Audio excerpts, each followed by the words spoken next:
Жигит кыздан сурай турган суроолор. Кыздар эмне үчүн турмушка чыгат? Турмушка чыгуудан максатың эмне? Динде аял киши күйөөсүнөн башка эркекке тигилип кароого болбойт. Жана башка эркектердин көзүнөн өзүн угулак тутуусу зарыл. Сен ушуга макулсуңбу? Турмуштун оорлугуна, тагыраагы жакыр жашоого көз карашың кандай? Аял киши дайыма үйүндө болуусу кажет.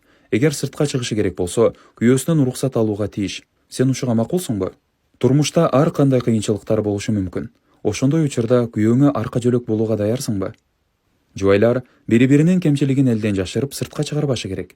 Сен ушундай кыла аласыңбы?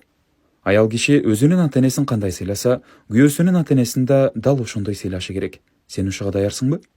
Эркек кишиге ата-эненин ыраазылыгы кандай зарыл болсо, аял кишиге күйөөнүн ыраазылыгы ошондой зарыл. Сен күйөөңдү ыраазы кылып жашап, ошол себептүү ал аны ыраазы кылууга макулсуңбу? Эркектин сырткы жумуштары ийгиликтүү болуусуна аялдын таасири чоң. Эркектин үйдө көңүлү тынч болсо, үйүнө келгенде көңүлү көтөрүлүп турса, анын сырткы иштери да жакшы жүрүшөт. Ушуга сен салым кошо аласыңбы? Динде көп балалуу болуунун өзүнчө артыкчылыгы бар. Негизи эле эркек киши көп балалуу болууну каалайт. Сен буга оюң кандай?